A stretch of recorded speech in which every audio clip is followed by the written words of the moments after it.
साथियों, आज जब उत्तराखंड में कोरोना संक्रमित मरीजों की संख्या 300 भी आंकड़ा पार कर गई है, तो ये गंभीर चिंता का विषय है। गंभीर इसलिए नहीं कि आंकड़ा बहुत बड़ा है, गंभीर इसलिए कि हमारे सुदूरवर्ती ग्रामीण अंचलों में तक ये मरीज़ पहुंच गए हैं और वहाँ इंफ्रास्ट्रक्चर नदारद है, नामो निशान नहीं है, ना वेंटिलेटर्स हैं, ना डॉक्टर्स हैं, ना मेडिकल कोई फैसिलिटी है। तो आप सोच सकते हैं कि अगर हमारे ऐसे ज़िलों में जहाँ पर बिल्कुल मेडिकल फैसिलिटीज़ का अभाव है, इंफ्रास्ट्रक्चर का अभाव है, वहाँ मरीज़ों की संख्या इतनी बड़ी तादाद में पहुँच जाएगी तो फिर कंट्रोल कर पाना बहुत मुश्किल होगा। उत्तराखंड सरकार और सिस्टम से मेरे सवाल हैं कि आपको लगातार कांग्रेस के लोग बोलते रहे कि बॉर्डर पर ही उनको क्वारंटीन की व्यवस्था की जाए, ज़िले स्तर पर करिए, तहसील स्तर पर करिए। आप सीधे ग्राम प्रधानों के ऊपर जिम्मेदारी डालकर और जो भी प्रवासी उत्तराखंडी आ रहे थे उनको सिर्फ थर्मल स्कैनिंग करके आप गाँव भेज दे रहे थे। आज स्थिति नियंत्रण से बाहर हो गई है। फिर हाईकोर्ट ने ऑर्डर किया आपको कि बॉर्डर पर आप क्वारंटीन करें लोगों को, तो आपने सरेंडर कर दिया, आपके सिस्टम ने हाथ खड़े कर दिए कि हम बॉर्डर पर नहीं करेंगे। आप लोगों को क्या लगा था कि लोग कभी वापस आएंगे ही नहीं? क्या ऐसा सोचकर आप चल रहे थे? आज नहीं तो कल लोगों को वापस आना ही था। यहाँ पर बहुत बड़ा सवाल ये भी उठता है कि गुड गवर्नेंस या अच्छी सरकार का मतलब क्या होता है? सरकारों का दायित्व या जिम्मेदारी क्या होती है? उनकी जिम्मेदारी ये बनती है कि जो मजदूर जहाँ है, जो व्यक्ति प्रवासी जहाँ है, उसके अंदर एक सुरक्षा की भावना होनी चाहिए कि मेरी सरकार मेरे साथ है और मैं सुरक्षित हूँ। पर हुआ क्या? अचानक लॉकडाउन, अचानक जनता कर्फ्यू अनाउंस होने की वजह से अफरा तफरी का और एक कन्फ्यूजन का, एक असमंजस का माहौल, एक भयग्रस्त माहौल पूरे देश के अंदर फैल गया और लोग शीघ्र अपने घर आने के लिए तड़पने लगे। 50 दिन से भी ऊपर हो गया है लॉकडाउन को। उत्तराखंड सरकार को क्या इतने दिनों में तैयारी नहीं कर लेनी चाहिए थी? पहले ही हम प्रवासी उत्तराखंडियों को काफ़ी देर से लाए हैं।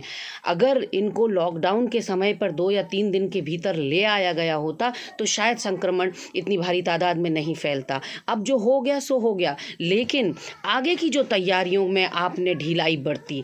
आपने ना राहत सामग्री बांटने में, यहाँ अगर हम उत्तराखंड की बात करें तो अगर सामाजिक संस्थाएं आगे नहीं आती तो आपके बूते की बात नहीं थी कि आप गरीबों तक या ज़रूरतमंदों तक राशन सामग्री पहुंचा पाते। इतने सारे लोग बढ़ चढ़ कर उन्होंने हिस्सा लिया और तब जाकर कहीं लोगों तक राशन वितरण हो पाया। तो आप ना राशन वितरण कर पाए, ना आप मेडिकल फैसिलिटीज़ अरेंज कर पाए और ना आप क्वारंटीन की व्यवस्था कर पाए। आप लगातार, हम इस बात को उठाते रहे हैं कि मुख्यमंत्री जी, आप अपने ऑफिसर्स के फीडबैक तक सीमित हैं। आप सिर्फ और सिर्फ ऑफिसर्स के या ब्यूरोक्रेसी के मिसगाइडेंस पे चल रहे हैं। कहीं ना कहीं आंकड़े आपको क्या दिखाए जा रहे हैं या स्थिति आपके सामने क्या रखी जा रही है वो हमारी समझ से परे है। लेकिन आज मैं कहना चाहती हूँ, जब इतने बेरोजगार होकर लोग यहाँ पर आ रहे हैं तो आपके पास उनके लिए रोड मैप नहीं है। एक तरह से 20 साल हो गए हर सरकार को एड़ी चोटी का जोर लगाते हुए कि किसी तरह से रिवर्स पलायन हो जाए। इसको माना ये फोर्स्ड रिवर्स पलायन है, ये ज़बरदस्ती का रिवर्स पलायन है, लेकिन फिर भी अब क्योंकि ये आधा काम तो जनता ने कर दिया, वो वापस आ गए प्रवासी उत्तराखंडी, अब आधा आप कर लीजिए। अगर जो लोग 2,40,000 लोगों ने आपको संपर्क किया है, अगर इनमें से आधी भी संख्या यहाँ पर रुक जाती है, यहाँ के बियाबान वीरान पड़े हुए जो गांव हैं वो आबाद हो जाते हैं, तो इससे बढ़िया बात कोई हो नहीं सकती। आपको सुरक्षात्मक दृष्टि से भी सोचना होगा। उत्तराखंड के बॉर्डर दूसरे देशों से लगे हुए हैं, वो गांव आज बिल्कुल खाली हो गए हैं। ऐसे में जो ये प्रवासी उत्तराखंडी लौट रहे हैं, कोई पॉलिसी बनाइए, कोई ऐसी नीतियां बनाइए कि इनमें से 30 से 40% तो कम से कम पीछे रुक जाएं। और इतनी कवायद जो आपको रिवर्स पलायन के लिए कभी रह बार करना पड़ता है, कभी आपको आवा अपनों घर करना पड़ता है, कभी दूसरी सरकारें दूसरा प्रोग्राम्स चलाती हैं, लेकिन आज तो स्वतः प्रकृति की देन है कि ये वापस आ गए हैं।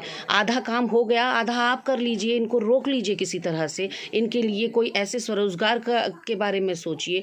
और बात अगर हम क्वारंटाइन की करें तो आज जो आप प्रवासी उत्तराखंडियों के ऊपर ठीकरा फोड़ रहे हैं कि इनके आने से बहुत ज़्यादा संक्रमण बढ़ गया है, तो ठीकरा आपके ऊपर फोड़ा जाना चाहिए, क्योंकि आपने उसको संयमित नहीं रखा, आपने उनको बॉर्डर पर क्वारंटाइन नहीं किया। और आपके मंत्री जो अनर्गल बयानबाजी बयानबाजी कर रहे हैं। मदन कौशिक और धन सिंह रावत दोनों ने ये बात कही कि ग्राम प्रधानों को खर्चा दिया जा रहा है, उनको सारे संसाधनों से लैस किया जा रहा है। वहाँ लड़ाई की नौबत आ गई है। गांव में लोगों को लग रहा है कि हमारे लिए ग्राम प्रधान अच्छी व्यवस्था नहीं कर रहा है।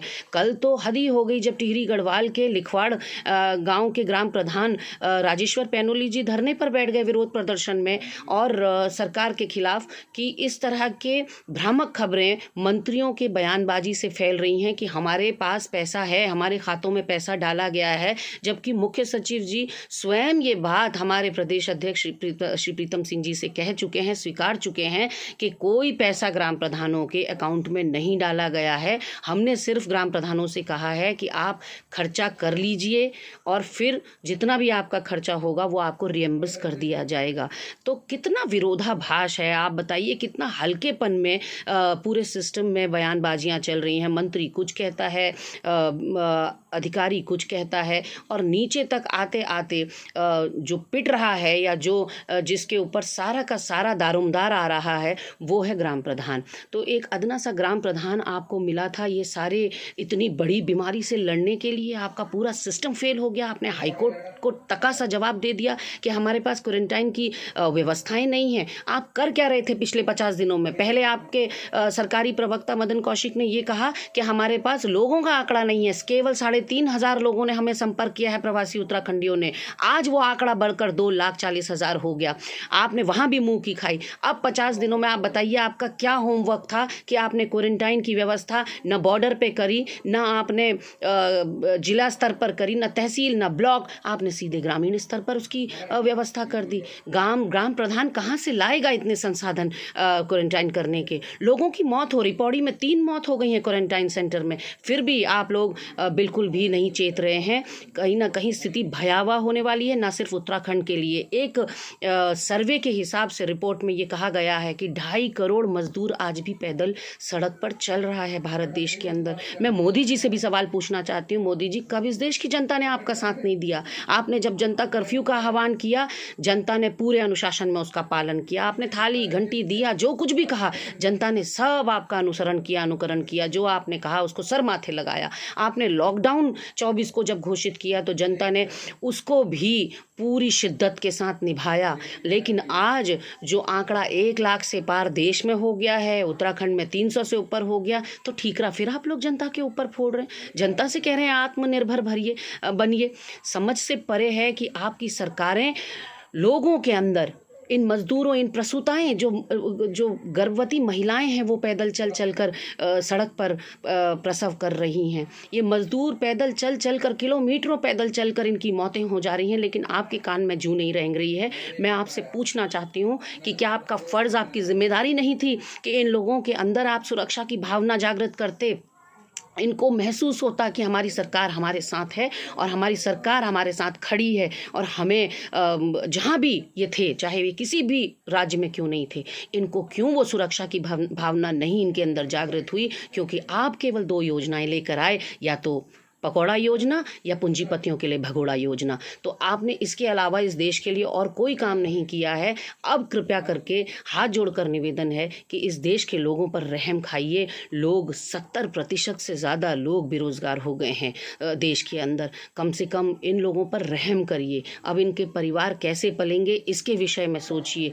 ये लॉलीपॉप योजनाएं या ये नारेबाजी या जुमलेबाजी से अब देश नहीं चलने वाला है। जो आपकी बहुत मंत्रमुग्ध करने वाले भाषण थे, उससे ये देश नहीं चलने वाला है। मनमोहन सिंह जी को प्लेटफॉर्म पर लाइए, चिदम्बरम जी जैसे व्यक्तियों को प्लेटफॉर्म पर लाइए, जो दिग्गज, अपने अपने क्षेत्र के दिग्गज हैं, उनको सबको साथ में लेकर आगे इस देश का अगर भला चाहते हैं, इस देश का हित चाहते हैं, तो हर क्षेत्र के बुद्धिजीवी वर्ग को साथ में लेकर उनसे मंत्रणा कर सिर्फ अपनी सरकार के मंत्रियों के ऊपर और अफसरों के ऊपर डिपेंडेंसी छोड़ दीजिए।